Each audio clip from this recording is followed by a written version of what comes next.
Name the biggest rivers in America. Most people get to 3. The Mississippi, the Colorado, maybe the Rio Grande, or the Ohio if they grew up near it. Almost nobody names the Columbia. And yet the Columbia does something none of those famous rivers can. One river, in the far corner of the country, generates more hydroelectric power than any other in North America. Its basin alone produces more than 40% of all the hydropower in the United States. And that electricity has powered some of the most important things this country ever built. The aluminum in World War II bombers, the plutonium in the first atomic bombs, and the data centers, running a chunk of the modern internet. All from a river most Americans never think about. So here's the question. How did the river nobody talks about end up powering the stuff everybody depends on? The answer is entirely about geography. Start with what a river normally gives you. The Mississippi gives you flatness. It moves slow and wide across the middle of the country, and that's exactly what you want if you're floating barges of grain to New Orleans. A good trade river is lazy. It drops just a few inches per mile, so nothing on it has to fight the current too hard.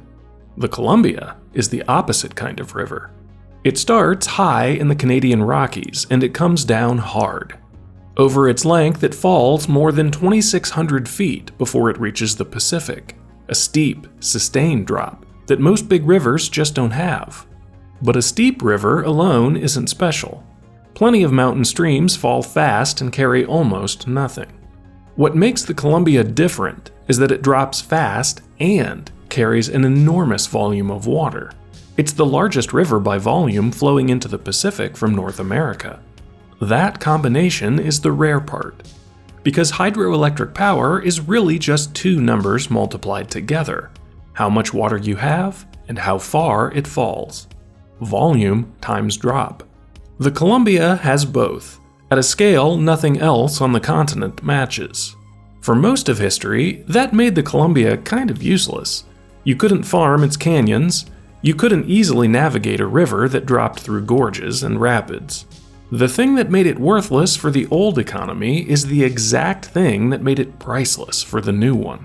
It just had to wait for someone to build the machine that could use it. In the 1930s, the country started building that machine. Not one dam, a staircase of them.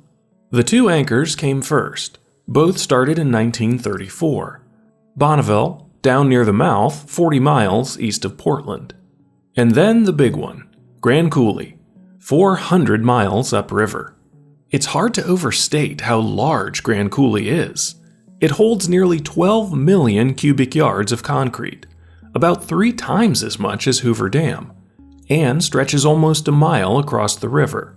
For decades, it's been the single largest producer of electricity in the United States, of any kind, and it was built before most Americans had ever seen a freeway. Then they kept going. Chief Joseph, John Day, the Dalles, McNary, dam after dam marching up the river, each one turning another chunk of that 2,600-foot drop into electricity. Today, there are more than 30 dams in the system, and a federal agency, the Bonneville Power Administration, was created to take all that power and sell it, by law, at cost. Not for profit, just the cost of making it. Now, here's the obvious objection. And if you know your history, you're already forming it. Lots of rivers got dammed in the 1930s. This was the New Deal, the government pouring concrete into every river it could find. What makes the Columbia special isn't that someone dammed it. It's what the river gave back when they did. Because volume times drop is a physical fact. Build the same dam on a lazy river and a steep one with more water behind it, and the steep one hands you dramatically more electricity for the same effort. The New Deal dammed a lot of rivers. Only one of them was the single most productive hydroelectric river on the continent. The government built the machine. The geography decided how much it would produce. And what it produced was the cheapest electricity in America. That's the setup. Now, watch what cheap electricity does. Cheap power doesn't just sit there. It reaches out and pulls certain industries toward it, specifically the ones that turn electricity into product. The first one showed up almost immediately: aluminum. Aluminum is, in a real sense, congealed electricity. You make it by running a massive electric current through processed ore. It takes staggering amounts of power to produce a single ton. So a smelter travels to wherever electricity is cheapest on Earth. And in the early 1940s, that was the banks of the Columbia. Then a war started, and America suddenly needed airplanes, thousands of them. And airplanes are mostly aluminum. The dams were ready right on time. By 1943, 12 aluminum plants were running in the Pacific Northwest, soaking up about 60% of all the power the Bonneville Power Administration sold. That metal became bombers and fighters. By the end of the war, industries running on Columbia River power had helped turn out 10,000 combat aircraft and thousands of B-17 and B-29 heavy bombers. But aluminum wasn't the strangest thing the river attracted. In 1943, the Army was hunting for a place to build something it wouldn't name. The secret project needed two things in enormous quantities: clean water and electricity. It needed to be empty for safety, and it needed to be near enough to a power source that could feed a load nobody was allowed to ask about. They chose a bend in the Columbia called Hanford. The reactors there produced the plutonium for the first atomic bomb ever detonated, and for the bomb dropped on Nagasaki. And the river was doing two jobs at once. The dam's power helped make eastern Washington an obvious place to put a load nobody could ask about. But the reactors also sat right on the Columbia because they needed to pull enormous amounts of river water straight through them for cooling. Power and water, the same river in the same spot. Now, I want to be careful here because this is where the story gets told badly. People, including President Truman, later claimed the Columbia's dams won the war, that without them, the bomb was impossible. That's too strong. There were actually two bombs, built two different ways. The Hiroshima bomb ran on uranium enriched in Tennessee, on power from an entirely different river system. Only the Nagasaki bomb ran on Hanford's plutonium. Hanford was one of several sites the Army looked at, and if they'd picked another, they'd have found water and power somewhere else. The river didn't make the bomb inevitable. What it did was make that corner of Washington the path of least resistance. The obvious place to build something that needed a river's worth of power and cooling at once. And that same logic never stopped operating, because the river is still pulling. Drive through Quincy, Washington today. It's a farm town in the high desert. Potatoes, beans, not much else at first glance. Population around 8,000. It's also one of the densest concentrations of data centers in the country. There are at least 27 data center buildings in and around Quincy, including big multi-building campuses run by Microsoft and others. The Dalles, Oregon, right on the river, has been a Google data center hub for nearly 20 years. These places hold the servers behind everything: your email, your search results, your cloud storage, a real slice of the AI boom currently reshaping the internet. And they came for the exact same reason the aluminum smelters did 80 years earlier. A data center is kind of like an aluminum smelter for information, a building that eats electricity and turns it into something valuable. Like the smelter, it moves to wherever power is cheapest. And like Hanford's reactors, it wants river water for cooling. The Columbia offers both. In Grand County, home to Quincy, the public utility sells some of the lowest cost electricity in the nation, straight off the dams. Beans became bits, but the trade never changed. Cheap power in, valuable product out. Bomber aluminum, atomic plutonium, and now cloud computing.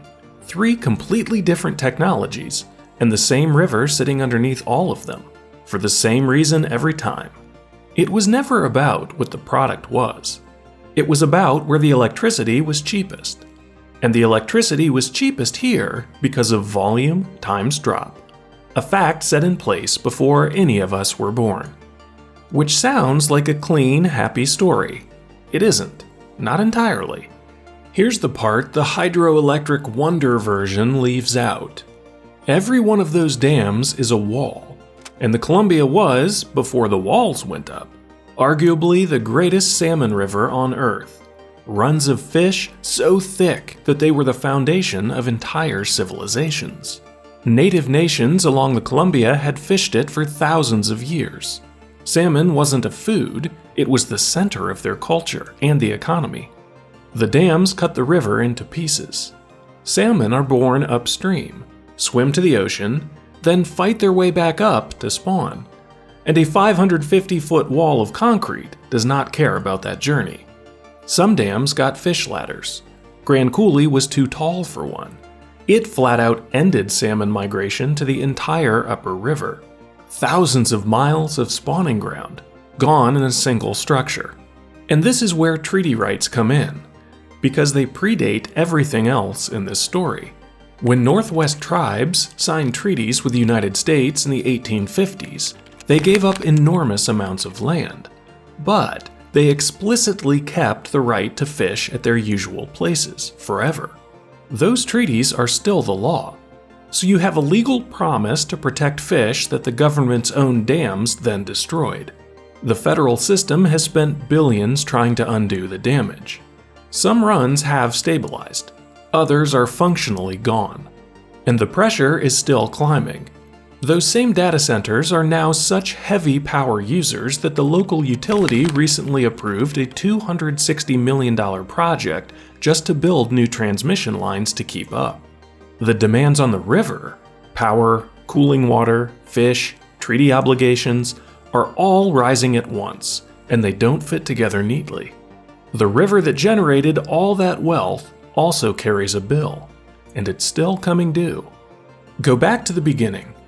Ask people to name the biggest rivers in America, and most probably won't say the Columbia. It stays invisible, the way cheap electricity is invisible. But now you know what that invisibility hides. A river built wrong for everything except the one thing that turned out to matter most. Steep enough and heavy enough to make more power than anywhere else on the continent. And because it did, the country stacked its heaviest ambitions on top of it, one era at a time. This is the pattern, and once you've seen it here, you start seeing it everywhere. Geography rarely announces itself. It just decides where the power concentrates, and waits for the rest of us to catch up. The Columbia isn't hidden because it's small. It's hidden because it worked. If you enjoyed this one, check out the Tennessee River.